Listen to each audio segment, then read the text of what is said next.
సంవత్సరాల తరబడి government job కోసం వేచి చూస్తున్నారా? కేవలం 8 నెలల్లో మీ కల నెరవేర్చుకోండి. వెంటనే కింది నెంబర్స్‌కి కాల్ చేయండి. పాకిస్తాన్ పాలిట కాళరాత్రి భారతదేశానికి శివరాత్రి ఎవరు ఊహించని విధంగా, ఎందుకంటే దేశవ్యాప్తంగా మాక్ డ్రిల్స్ జరుగుతాయనేటువంటి ప్రకటన చేయడం 7వ తేదీన కీలకమైనటువంటి 244 ప్రాంతాలకు సంబంధించినటువంటి లిస్టు ఆయా రాష్ట్రాలకి కేంద్ర ప్రభుత్వం అలర్ట్ ఇచ్చినటువంటి నేపథ్యంలో 7 తర్వాత లేదా 9 తర్వాత ఏదైనా అటాక్స్ జరగవచ్చు అనేటువంటి అంచనాలు ఉన్నాయి. ఎవరు ఊహించని విధంగా భారత్ సర్జికల్ స్ట్రైక్స్ తరహాలోనే మిసైల్ స్ట్రైక్స్ని ఈసారి ప్రయోగించింది. పాకిస్తాన్లో 9 ప్రాంతాలపైన ఫోకస్ చేసి అక్కడ ఉన్నటువంటి టార్గెట్స్ని నేలమట్టం చేసింది. అసలు ఈ 9 ప్రాంతాలని ఎంచుకోవడానికి కారణం ఏంటి? అంతర్జాతీయంగా ఏ సమస్యలు రావనేటువంటి ధీమాతో భారత ప్రభుత్వం తొలిసారిగా సాయిల్ టు సాయిల్ అంటే surface to surface missile attacks చేసింది అనేటువంటి మాట చెబుతున్నారు. అధికారికంగా దాడులకు సంబంధించినటువంటి ధృవీకరణని చేసినప్పటికీ కేంద్ర ప్రభుత్వం చేసింది, రక్షణ శాఖ చేసింది, అలానే మిలిటరీ ఆఫీసర్స్ కూడా కొద్దిసేపట్లోనే దీనిపైన క్లియర్ కట్ అనాలిసిస్ రిపోర్టు ప్రజల ముందర ఉంచబోతున్నారు. సో అటువైపు నుంచి పాకిస్తాన్ నుంచి వస్తున్నటువంటి సమాచారం ప్రకారం చూస్తే సివిలియన్స్ పైన దాడులు జరిగాయనేటువంటి ఒక బోటకపు నాటకం మరొకసారి తెరపైకి వస్తుంది. కానీ ఈ 9 ప్రాంతాలని టార్గెట్ చేయడానికి ప్రధానమైన రీజన్ ఏంటనేది ఒకసారి వివరించేటువంటి ప్రయత్నం చేద్దాం. మొత్తం 9 ప్రాంతాలపైన ఊహించని రీతిలో చేసినటువంటి స్ట్రైక్ ఇది, మిసైల్ స్ట్రైక్. గతంలో ఎప్పుడు కూడా ఇలాంటి షార్ట్ రేంజ్ మిసైల్స్ని భారత ప్రభుత్వం ఉపయోగించలేదు, భారత రక్షణ శాఖ ఉపయోగించలేదు. గతంలో చేసినటువంటి దాడులన్నీ కూడా ఫ్రంట్ లైన్ వార్గానే ఉన్నాయి. అందుకనే ఎల్ఓసి పరిధిలో కానీ అంతర్జాతీయ సహజంగా భారతదేశం ఎల్ఓసి పరిధిలో అటాక్స్కి సన్నద్ధమైనటువంటి సందర్భంలో పాకిస్తాన్ అంతర్జాతీయ సరిహద్దుల్లో కవ్వింపులకు పాల్పడడం అనేది పరిపాటి. ఈ క్రమంలోనే యుద్ధం పూర్తి స్థాయిగా మారినటువంటి సందర్భాలు. 2 దేశాల మధ్య 2 సార్లు మాత్రమే పూర్తి స్థాయి యుద్ధం జరిగింది. అది 1965లో ఒకసారి, 1971లో ఒకసారి. తర్వాత జరిగినవన్నీ కూడా పరిమిత యుద్ధాలుగానే మనం చూడాల్సి ఉంటుంది. ఈసారి భారత ప్రభుత్వం టార్గెట్ చేసినటువంటి 9 లక్ష్యాలను ఒకసారి మనం చూద్దాం. ఉగ్రవాదుల శిబిరాలే ఇక్కడ ప్రధానమైనటువంటి ఎజెండా కింద చెబుతున్నారు. అందులో ఉన్నటువంటి అంశాలన్నింటినీ కూడా కేంద్ర ప్రభుత్వం ఇప్పటికే కొంత క్లారిటీ ఇచ్చింది. అధికారికంగా వీటిపైన రక్షణ శాఖ ముఖ్యంగా మిలిటరీ రిపోర్ట్ ఇవ్వబోతుంది. సో ఈ 10 స్థావరాలకు 9 స్థావరాలకు కూడా 100 కిలోమీటర్ల రేంజ్లో ఉన్నవి కూడా ఉండడం ఆసక్తికరంగా ఉంది. గతంలో ఎప్పుడు కూడా 100 కిలోమీటర్ల రేంజ్లో దాడి చేసిన పరిస్థితి లేదు. ఇంకోటి ఏంటంటే 1965 వార్ జరిగినటువంటి సందర్భంలో ఆల్మోస్ట్ లాహోర్ని స్వాధీనపరుచుకునే స్థితిలో యుద్ధం ఆగిపోయింది. మ్యూచువల్ టాక్స్ పేరుతో లాల్ బహదూర్ శాస్త్రి తాష్కెంట్ వెళ్ళడం, అప్పటి ప్రధానమంత్రి అనూహ్యంగా ఆయన మరణించడం, ఇవన్నీ కూడా జరిగిపోయాయి. ఇప్పుడు ఏకంగా 100 కిలోమీటర్ల అవతల వైపు ఉన్నటువంటి లక్ష్యాలని కేవలం పాక్ ఆక్రమిత కాశ్మీర్లో మాత్రమే కాదు, పాకిస్తాన్లో ఉన్నటువంటి లక్ష్యాలను కూడా సైన్యం ఛేదించింది. అది ఎలా ఒకసారి విశ్లేషిద్దాం. ఇది అంతర్జాతీయ సరిహద్దుకి 100 కిలోమీటర్ల లోపు ఉన్నటువంటి స్థావరాలన్నింటినీ కూడా భారత్ టార్గెట్ చేసింది. ఈ 100 కిలోమీటర్ల లోపు ఉన్నటువంటి స్థావరంలో ప్రధానమైనటువంటిది బహావల్పూర్. ఈ బహావల్పూర్లో జైషే మహమ్మద్ ప్రధాన కార్యాలయం ఉంది. ఒక మాస్క్ అంటే ఒక మినీ సిటీని అక్కడ జైషే మహమ్మద్ చీఫ్ మసూద్ అజర్ రన్ చేస్తున్నారనేటువంటి సమాచారం చాలా కాలంగా ఉంది. భారత ఇంటెలిజెన్స్ వర్గాలు కూడా దీన్ని ప్రపంచం దృష్టికి తీసుకొచ్చేటువంటి ప్రయత్నం చేశాయి. ఇది ఒక ఉగ్రవాద శిక్షణ శిబిరంగా ఇక్కడికి వచ్చినటువంటి వారిని సెలెక్ట్ చేసుకుని తీవ్రవాద క్యాంపులకి తరలిస్తారనేటువంటి ప్రచారం కూడా ఉంది.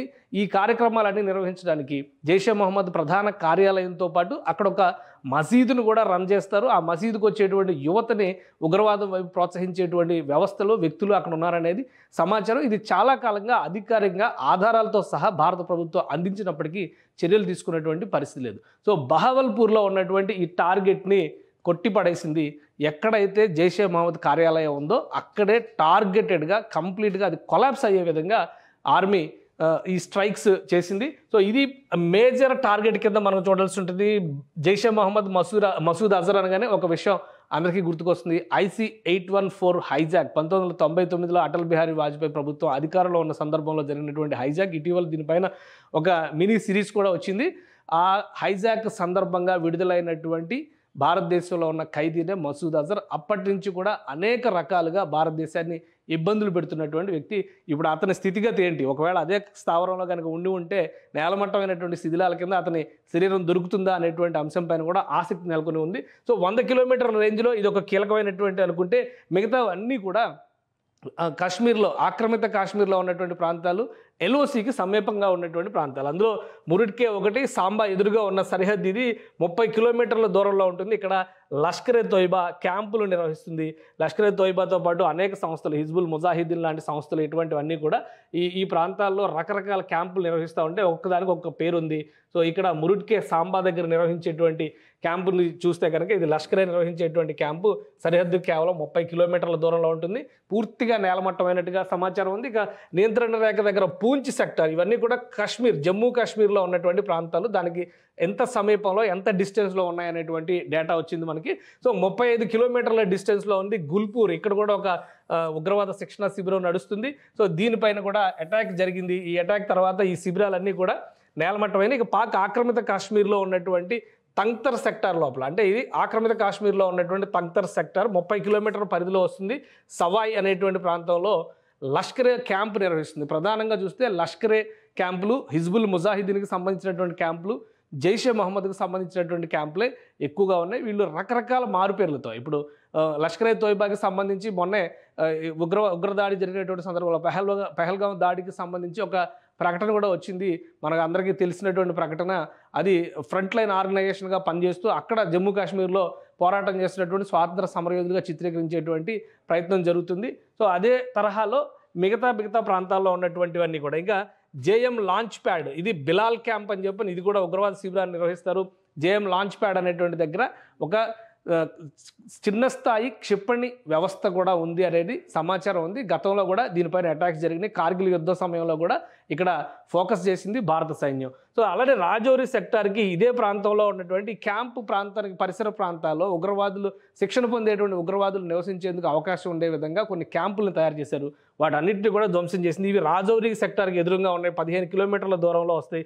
ఇవి జేఎం లాంచ్ ప్యాడ్ పరిధిలోకి వచ్చేటువంటి ప్రాంతాలే. వీటన్నిటిని కూడా ధ్వంసం చేసింది. మొత్తం 9 టార్గెట్లు భారత ఆర్మీ టార్గెట్ చేసింది. కాబట్టి ఈ రాజౌరి ఇవన్నీ కూడా జమ్మూ కాశ్మీర్లో ఉన్నటువంటి ప్రాంతాలు.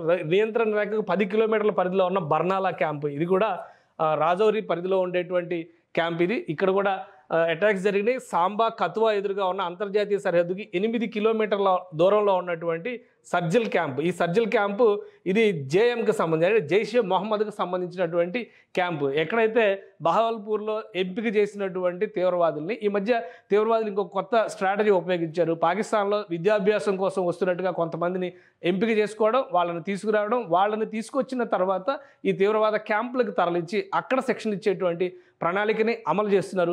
సో వీటిని అమలు చేసేటువంటి వ్యవస్థల మొత్తాన్ని కూడా కూకటి వేళతో పెకలించేటువంటి ప్రయత్నం భారత ఆర్మీ చేసింది. ఇది జైషే మహమ్మద్కి సంబంధించినటువంటి క్యాంప్ ఇది. అలానే అంతర్జాతీయ సరిహద్దుకు 15 కిలోమీటర్ల దూరంలో ఉన్నటువంటి సియాల్కోట్ సమీపంలో ఉన్న హెచ్ఎం శిక్షణా శిబిరం, ఇది మెహమూనా క్యాంప్ అంటారు. ఇక్కడ కూడా వందల మంది సైన్యంలో ఆర్మీని ధ్వంసం చేసి, అంటే ఈ వందల మంది తీవ్రవాదులను తయారు చేయడం, భారత ఆర్మీని ఇబ్బందులు పాలు చేయడం, ఇవి అంతర్జాతీయ సరిహద్దు సమీపంలో ఉన్నటువంటి ప్రాంతాలు. ఇవి ఒకవైపు పాక్ ఆక్రమిత కాశ్మీరు, మరొక వైపు పాకిస్తాన్ భూభాగంలో ఉన్నటువంటి ప్రదేశాలు. ఈ రెండిటిని కూడా ఈసారి టార్గెట్ చేసింది. గతంలో ఎప్పుడు భారత ఆర్మీ టార్గెట్ చేసినప్పటికీ కూడా కేవలం పాక్ ఆక్రమిత కాశ్మీర్లో ఉన్నటువంటి శిబిరాలపైనే దాడులు జరిగినటువంటి సందర్భాలు ఉన్నాయి. కానీ మొదటిసారిగా పాకిస్తాన్ భూభాగంలోకి స్ట్రైక్స్ జరగడం అనేది ఆసక్తికరమైనటువంటి అంశం. ఇంకోటి, ఇప్పటివరకు వస్తున్నటువంటి సమాచారం ప్రకారం తెలుస్తుంది ఏంటంటే, ఇవన్నీ కూడా సర్ఫేస్ టు సర్ఫేస్ మిసైల్స్ని ప్రయోగించడం ద్వారా చేసినటువంటి విధ్వంసం. ఈ విధ్వంసకాండలో దాదాపు 100 మందికి పైగా చనిపోయి ఉంటారని చెప్పిన అంచనాలు వేస్తున్నారు. కేవలం ఈ బర్నాలాలో జరిగినటువంటి బర్నాలా క్యాంప్లోనే దాదాపు 80 మంది వరకు చనిపోయి ఉండడానికి అవకాశాలు ఉంటాయి అనేటువంటిది ప్రాథమిక సమాచారం. ఇంకా ఏది కూడా కన్ఫర్మ్డ్ రిపోర్ట్ కాదు. అటువైపు పాకిస్తాన్ చెబుతున్నటువంటి మాట మాత్రం కేవలం 8 మంది మాత్రమే చనిపోయారు, మిగతా వాళ్ళందరూ గాయపడ్డారు. పైగా సివిలియన్స్ ఉన్నటువంటి ప్రాంతాలపైన దాడులు జరిగాయి అనేటువంటి వాదన చేస్తున్నది. కానీ ఒక విషయం ఏంటంటే, సివిలియన్స్ని ఒక షీల్డ్గా తీవ్రవాదులు ఉపయోగించుకోవడం అనేది పరిపాటి. యాంటీ సోషల్ ఎలిమెంట్స్ ఎవరైనా కానీ, వాళ్ళే కాదు, లోకల్గా ఉండే గుండాలు కూడా చేసేది ఏంటంటే, ఊళ్ళల్లో ఉండేటువంటి మనుషులందరినీ కూడా పెట్టి ఊళ్ళ మధ్యలో శిబిరాలు రన్ చేయడం అనేది మనం చూస్తూ ఉంటాం. అదే తరహాలో తీవ్రవాద శిబిరాలని రన్ చేసేటువంటి క్రమంలో చుట్టుపక్కల ఆ తీవ్రవాద శిబిరాలకు సపోర్ట్ చేసేటువంటి స్టాఫ్ కింద కానీ, వాళ్ళకి సానుభూతి పరులుగా ఉన్నటువంటి వ్యక్తులు కానీ, సింపథైజర్స్ని కూడా చుట్టుపక్కల పెట్టడం, ఇది నివాస ప్రాంతం అని నమ్మించేటువంటి ఎత్తుగడది ప్రతి సందర్భంలో పాకిస్తాన్ వేస్తుంది. సో ఈసారి ఆ ఎత్తులు ఏవి పారవు అనేటువంటి అంశాన్ని దృష్టిలో పెట్టుకొని భారత ప్రభుత్వం 2 అంశాలు ఇక్కడ ఆలోచించాల్సింది ఏంటంటే, సెక్యూరిటీ కౌన్సిల్, యుఎన్ సెక్యూరిటీ కౌన్సిల్లో కేటగారికల్గా సీమాంతర ఉగ్రవాదం పైన భారత ప్రభుత్వం చేసినటువంటి ప్రకటన, దానికి సభ్య దేశాలు ఇచ్చినటువంటి మద్దతు, దీన్ని దృష్టిలో ఉంచుకొని అంతర్జాతీయంగా తీవ్రవాదాన్ని పాకిస్తాన్ పెంచి పోషిస్తోందనేటువంటి వాదనని క్లియర్గా తెరపైకి తీసుకొచ్చింది భారత ప్రభుత్వం. ఆ మరుసటి రోజునే దేశవ్యాప్తంగా కూడా యుద్ధ సన్నద్ధతని ప్రకటించి ఆకస్మికంగా ఈ స్ట్రైక్స్ని చేసింది. ఆపరేషన్ సింధూర్ అనేది ఖచ్చితంగా భారత నుదుటిన సింధూరంగా భావించాల్సినటువంటి పరిస్థితిని ఈరోజు ఇండియన్ ఆర్మీ క్రియేట్ చేసింది.